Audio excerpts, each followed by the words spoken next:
This is the Pooja and Gurdeep podcast. From 98.1 CHFI Studios in Toronto, Canada.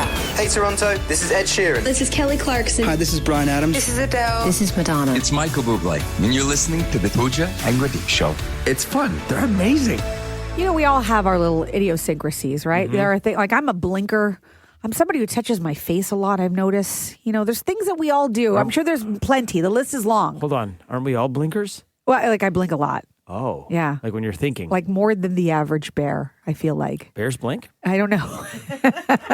Where are we going with this? There's a lot of questions here. But I noticed something about you. And, you know, like I stare at your face for 4 hours every day. I'm sorry. You got to do that. I see every little detail, every little thing. And most of it is just, you know, your face and it's fine. But every now and then. Passable. Fine. C+. Every now and then you do something and I'm like, what are you doing? It's like, do you even know you're doing this? So you were trying to recall something. You were talking to Steph and I, and you're trying to remember something that we talked about. And we had a disagreement because I recalled it as being one thing. You recalled it as something else. Steph was trying to understand which one it was. So at one point you took a dramatic pause.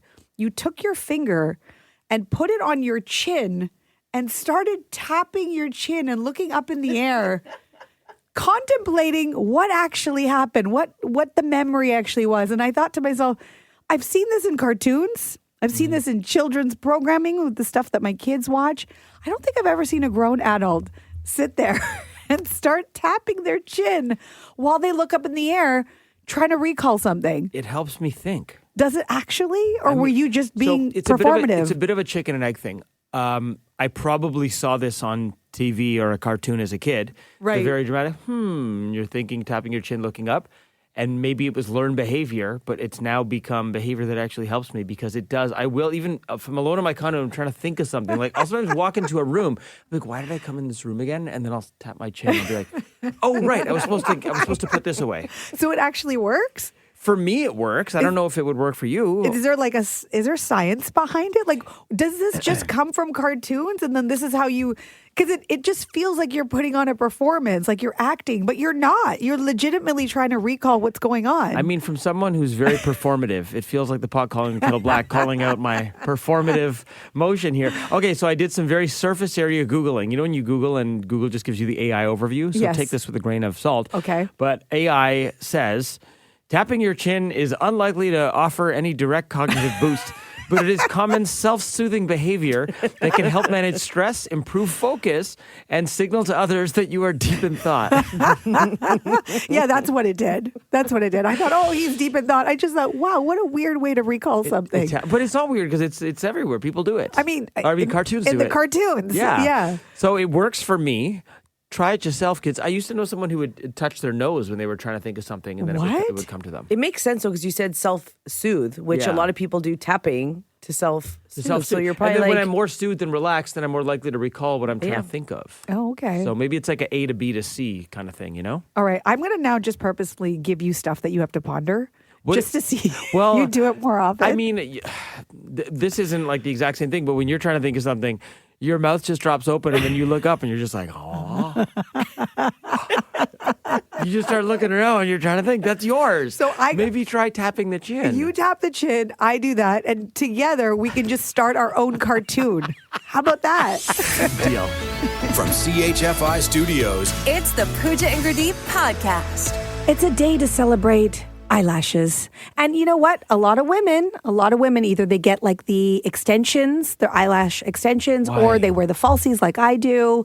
It's just like it opens up the eye. And I got to tell you. It opens up the eye? Is this like putting your wine in a decanter? Yes. It tastes better. No, they just look better. I find that if I'm wearing lashes, I feel like $1 million. I don't know why. I just do. I'm glad if it makes you feel like $1 million, then I'm all for it. But let me just tell you something on behalf of guys. Oh, no. We don't notice your lashes. We don't notice your eyebrows. The only time we do is if you've done something horribly wrong to your eyebrows or your lashes are so egregiously long that it's the first thing we see on your face when you walk into a room. Right. I mean, there is such thing as like too much. Some people do like really, really long lashes. But hey, like if it makes you feel like $1 million, all the power to you. Sure. But it is one of those things where I will admit that I have, with my false lashes, I have taken them off. And I don't know where one of them ends up sometimes. Like it's just lost. I don't know how. It just gets lost. And then I'll see my husband walking by and it's like attached to his sock or something. It's happened so many times. And I'm like, Okay, oopsies. Lashes are like daily contacts, okay? Once they're off your lashes, throw them out. No. Get new ones. Let me tell you. You can reuse them. It was a girl, an ex-girlfriend of mine. I didn't know she had fake lashes. 'Cause again, I don't pay attention to this stuff. And she'd always had them on.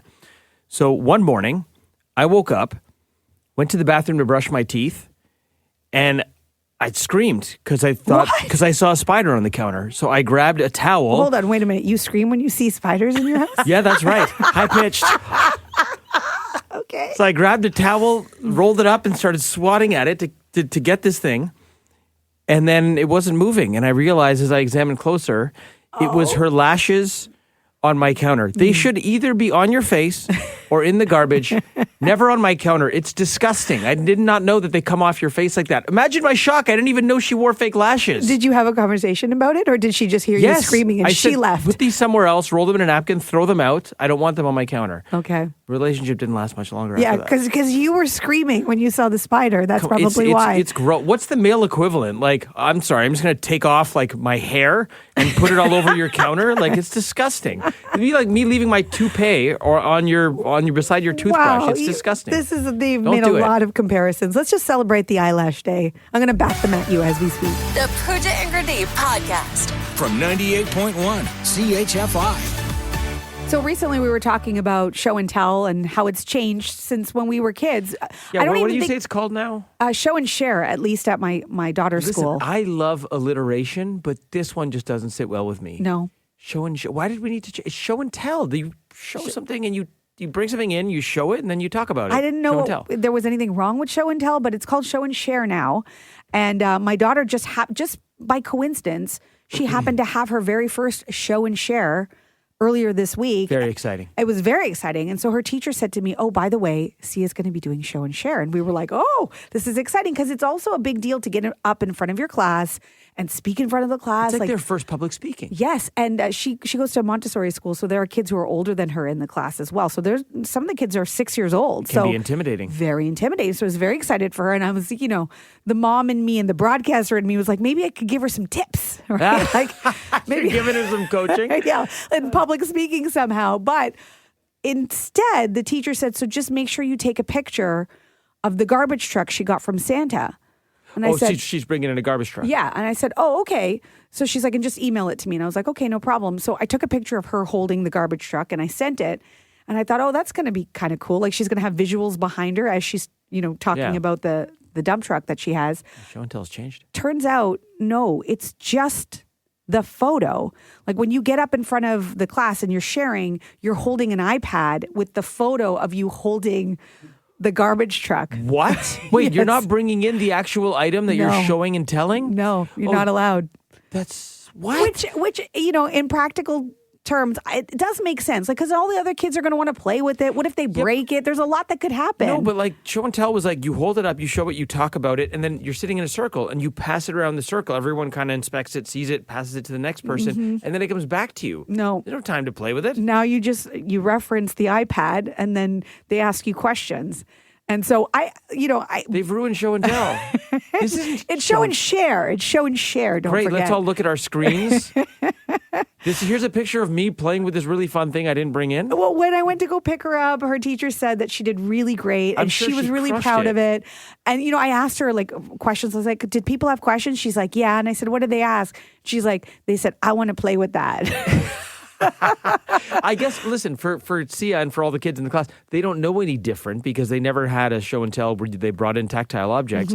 But this, to me, I find a little heartbreaking and disappointing. Like the child in me just died a little. I was thinking that it was going to be this elaborate performance that she was going to hold her toy and then she would have visuals in the background and that was the reason for the photos. Yeah. No, it's just holding an iPad of the actual item. By the way, were you the kid who requested like a spotlight and wind machine at show and tell? Because I feel like Obviously. that's definitely, you're like, I need the double spotlight, extra wide. I want you to hit me with the papa when Yes. I come in, and then the wind machine. Well, you know this because this is what I request on this show every day. Nobody has delivered yet, despite multiple requests. But, One day you will get a wind machine for something we host, I promise. okay, and I'll hold up an iPad in my show and share. It might just be me holding a hairdryer. The Pooja and Gurdeep podcast.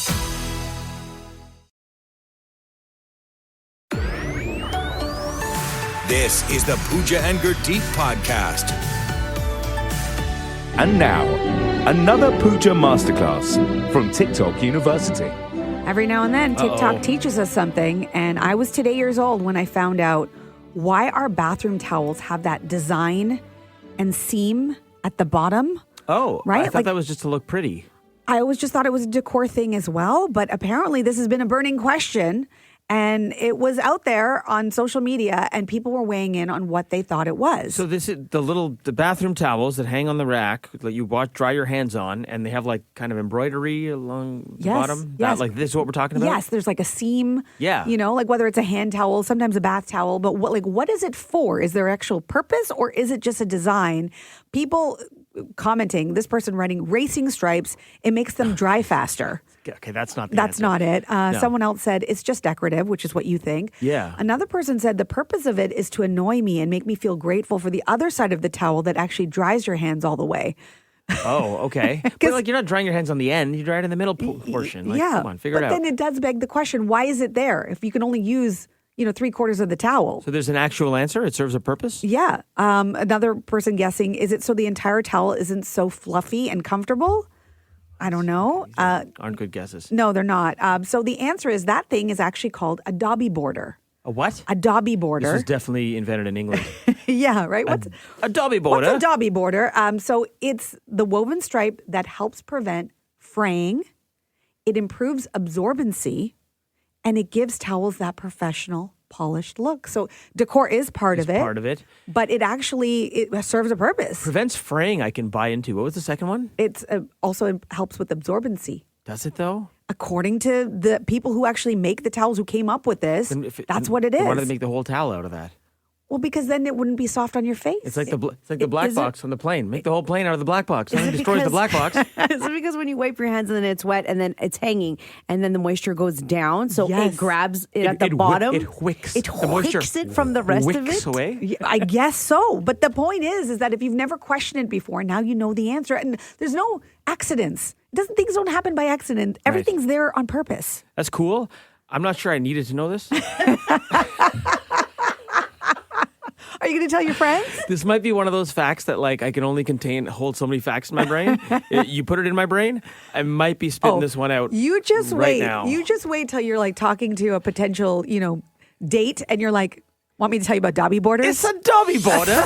Check, please. From CHFI Studios, It's the Pooja and Gurdeep podcast. You know when you've been putting something off forever and you finally get to it? Oh yeah. That relief. You've been staring at it in your place. You know you got to organize that or clean it up, and you're just staring at it sometimes for days, weeks, months. In my case, it is organize your home day. Oh yes.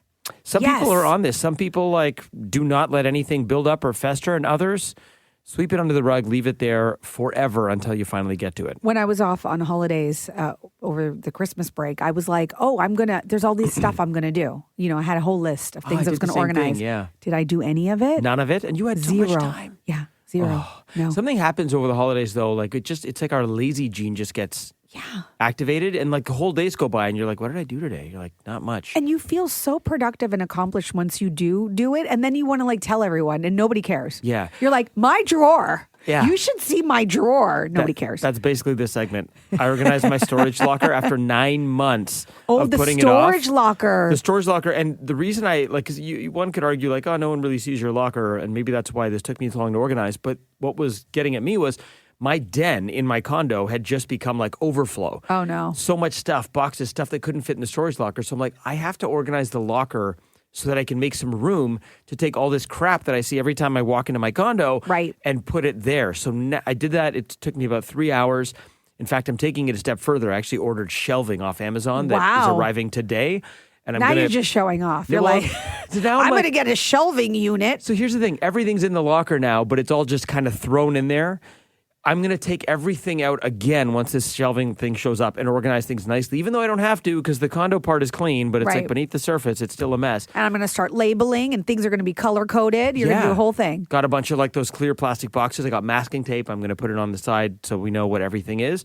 But I got to tell you, walking into my condo now just feels so nice. The den, you can actually walk in. It's organized. You can see the gallery wall that's up. I'm jealous. And there are some people, like you said, who just have this year round. Like you go to their house, you open a drawer, it's organized. Like everything is where it's supposed to be. You know those junk drawers that people have? I probably have 25 of them. Like every drawer looks like that. You got to get to that. I know. It's just easier said than done. And then it's starting to become a thing where I have so much room in my house that I've just filled it with stuff it's just stuff that, you need to go through. Probably that most of it I don't need. Stuff. No matter how big or small your home is, human nature, you just inevitably fill it with stuff. Here's the advice I will give you. We all go through ebbs and flows of being doers and being lazy. We were all lazy over the holidays. If you are a doer right now, which I think a lot of us are because we're writing that new year, new me, New Year's resolution, whatever. If you're a doer right now, use that motivation and organize that thing you've been putting off. Do it today. It's organize your home day. Only if I can tell you about it when I do it and you do care. Okay. Yes. The Pooja and Gurdeep podcast. From 98.1 CHFI. Now, Pooja and Gurdeep's shower thoughts. If you think about it, socks are just little blankets for our feet. Shower thoughts. If a synchronized swimmer drowns, do the rest of them have to drown too just to be in sync? Shower thoughts. Why is abbreviated such a long word? Shower thoughts. Go to bed, you'll feel better in the morning is the human equivalent of, did you try turning it off and turning it on again? Shower thoughts. What's the difference between a thingamajig and a whatchamacallit? Shower thoughts. Stay with me on this one. I'm confused. If 2-2 is 22 and 3-3 is 33, how come 1-1 is 11 and not 1-1? Shower thoughts. From CHFI Studios, It's the Pooja and Gurdeep podcast. The nearly impossible question. with Pooja and Gurdeep. All right, so here is the question for you this morning. It's a bit tricky because it's a bit broad. We'll narrow it for you if we have to. On average, you'll have 87 of these a year. Pooja said she has way less. Steph says she has way more. Okay, so on average, you'll have 87 of these a year. What do you think it is? Let's go to Brighton. Chris, what do you think? The nightmares. 87 nightmares a year. That's a pretty good guess. It's not the answer we're looking for, though. Darn. Thanks for the call, Chris. Oh, Jim from Scarborough. Do you know the answer to our nearly impossible question? I'm going to guess new colleagues or new acquaintances. Oh. It's a good guess, but Jim, I'm sorry you were not going back-to-back days with the correct answer. Dang. Alrighty, I'll think again. Okay. Megan from Pickering, on average, you'll have 87 of these a year. What are they, Megan? I think this number would be too low, which is the answer. Amazon packages. Man, so you're ordering from Amazon basically, what would that work out to? Like once every 4 days, roughly? I get 87 packages a day from Amazon, so I have a lot. Might have a shopping problem. Well, I mean, she's got two young kids, right? And you need lots of things. It's never for me. It's always for them. Yeah. Right. I get it, Megan, but that's not the right answer. Okay, take care, guys. Bye. Frank, on the 400 near Newmarket. Do you know the answer to our nearly impossible question? What about dreaming? Dreams. That's a great guess. And I think we actually have way more than that, but maybe like dreams we remember. Yeah. Right? That's not it, though, Frank. Great guess. Thank you. Have a great day. You too. Okay, why don't we give you a clue here? So the question is, on average, you'll have 87 of these a year. If you have one of these, you probably realize it in the morning. Yes. Time of day. Yes, I think plays into this for sure. Okay, Yeah. so if this is going to happen to you, it would happen in the morning hours. Probably realize, it's one of those days. It happens to you in the morning. So what is it? Let's go to Anastasia in Uxbridge. What do you say? A full night's sleep. Oh. What are those? Yeah. No way. I wish. I would take that. If you told me I could have 87 a year, I would be like, oh, yes, please. Yes, I agreed. work night shifts. I get 0. So. Yeah, Oh. we're with you. The worst is when you actually get like a decent amount of sleep and you wake up and you're still exhausted. Yeah. That's the worst. You oversleep. Yeah. Anastasia, thanks for the call. That's not it. Okay, thanks, guys. Let's go to Brampton. Carolyn, on average, you'll have 87 of these a year. What are they? Bad hair days? You got it! How did you know that, Carolyn? Because because I was in front of the mirror doing my hair, and I was like, my hair's not having it today. And I was just like, it's a bad hair day. And I never call in, but I always play along. Oh, that is awesome. A lived experience. You were living it in real time when this happened. That might be the first time that's happened. Someone doing it in real time. Carolyn, is that number accurate for you? Is it high? Is it low? I think it is probably accurate. I have very unruly short hair, so that sounds about right. What does it work out to weekly in terms of how many bad hair days you'd have, Gurdeep? So basically, like, I don't know, like roughly 1.5 a week. Yeah. Yes. 1.5 times a week, you'll have a bad hair day. That seems high to me, but Pooja's like, I never have a bad hair day, guys. My hair, Pooja's literally the I woke up like this meme. It seems weird because my hair is perfect, so I don't get it. No. I have to try hard. I have to work hard at this hair, but it usually turns out for me. You know how Margot Robbie and Barbie like floats down from her bedroom into her Barbie car? that's how Pooja gets to work. Carolyn, not true. And you got it right. Thank you so much for playing. We appreciate it. Thank you. It was a pleasure. I appreciate it. Thanks for listening to the Pooja and Gurdeep podcast. Listen to Pooja and Gurdeep live weekday mornings from 5 to 9. Only on 98.1 CHFI. Toronto's perfect music mix.